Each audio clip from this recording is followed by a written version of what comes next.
Welcome to SharkCapTable.pro. Keep a bigger bite of equity.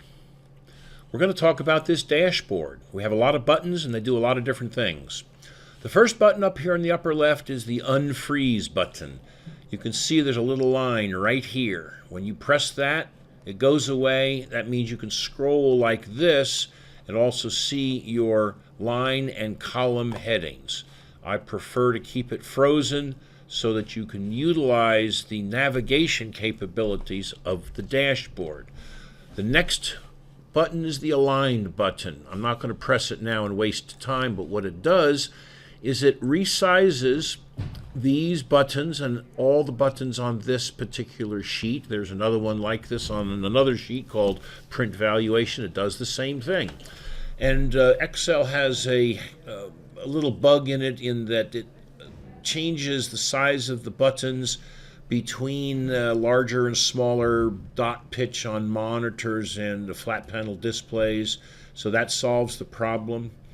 Now, the save button is exactly what it does. It allows you to save without having to go back up into the three little dots over here and come over here to file to save. You can do it that way by going up here. See, when I go up there, you see the green goes like that. Three little dots, that opens your ribbon. I close the ribbon. Okay. And of course, this button is going to bring you, this is our first navigation button. Watch what happens. See, it brings you right up to the A. The tutor is the next one, the B, the low. As while we're at it, we might as well talk about show entry points because we are now at the low. That is the low projections. And we have, of course, a tutorial, which is in the low, the mid, this button right here, the big white one, covers these three, the low, mid, and the high. So you'll learn all about that, but I'll show you a couple things to keep in mind. The reason that we have this orange button is it tells you that it has unlocked and opened up and colored exactly those areas that you have access to. So there's no fooling around. I wonder if this works. I wonder if that works. No, we're going to tell you exactly what you can and can't do. Now, there's a lot of these little orange places. Remember, orange is not red. Okay, so don't try to change these. These are going to let you know you got a loss.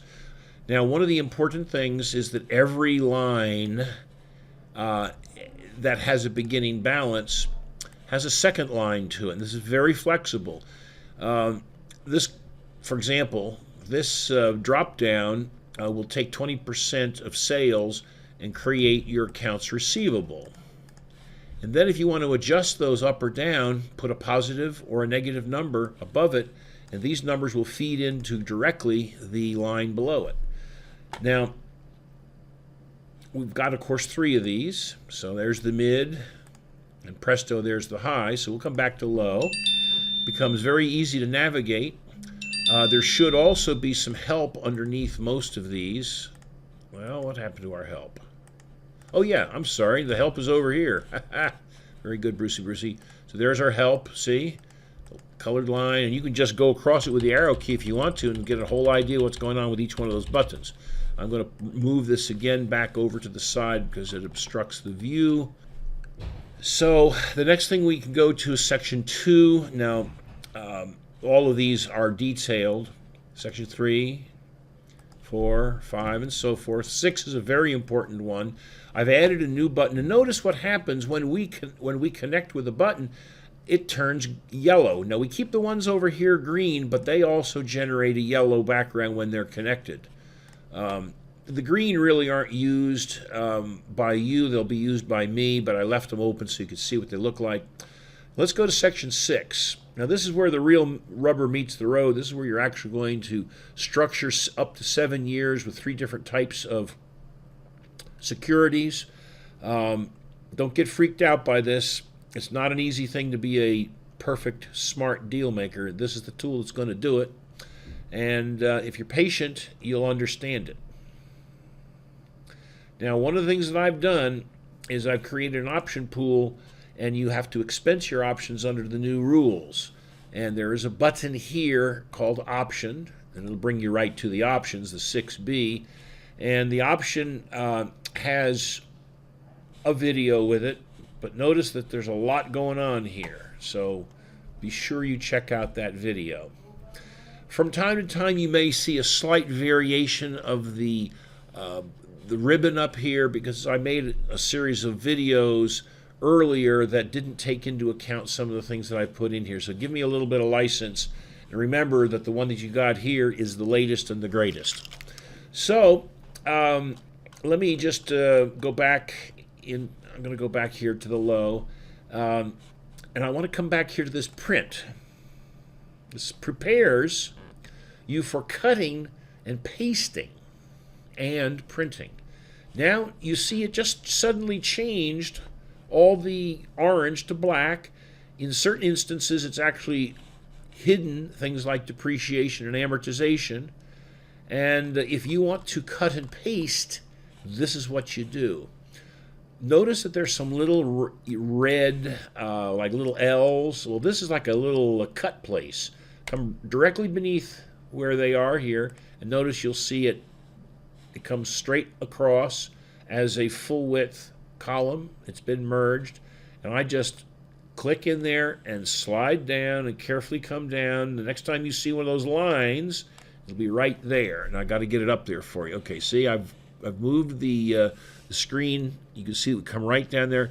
I'm going to Control C. I'm going to copy it. I'm going to Alt Tab. I'm going to Alt Tab. I'm going to go into Microsoft Word. Now it's going to bark at me here because I only have the 32-bit version and it wants a 64 something or other. So I'm going to double click on this. I'm going to come here to the layout. I'm going to go to the orientation, make it landscape. It will work vertically, but I like landscape better because you could see the numbers. I'm an older guy and I don't like 6-point type any better than anybody else does. So I've gone in here and got the narrow margins, and I'm going to come Control V, and presto, but we got to do one more thing. I'm not sure you're going to be able to see it. Yes, you will in this case. In every one of these Control V's, you're going to see this little guy. This is very, very important. Click it, and it's just out of range, but on the second to the right is a picture, and it looks like a little mountain. You click there, and presto, you can see that it consolidates everything into a nice, clean sheet. That is how you're going to prepare for printing or cutting and pasting. Now, on the other hand, if you want to actually print, we've got 4 buttons. We've got one for the low, one for the mid, one for the high, and of course, all of them. I'll go ahead and print the low. Now, what it's doing is doing all that good stuff. Even if you forget to do the print or the cut, it'll do it for you. And it's thinking. Give it a chance. Presto, there it is. And you can see that, again, it's slightly out of range, but it's all set up for you. You can print it. Looks nice, doesn't it? All right, so there we go, folks. That's basically our overview on how to operate this thing. Now, you'll see how spin buttons are operated, and it's a fast way to enter data. And I'm going to come back to our program. Oops, where am I? Oh, we got to escape and get out of here. There we go. Okay, so we're back again, folks. There it is. Thanks very much. Oh, I'm going to show you one more thing here. Just in case you have an out of balance, and you'll see it here in the green, I want you to come up to this little lavender guy, press 0, collect again, or select again, and you should be good to go. I don't know why that's there, but don't worry about it. So we are now in balance. If this has an uneven balance, meaning they don't all have the same, then press this refresh button. It'll do some more magic. It'll get you all in there. There are some paste functions that create some residuals that sometimes show up, and you have to clear them out by letting it repaste itself, and then it recalculates. Thank you very much.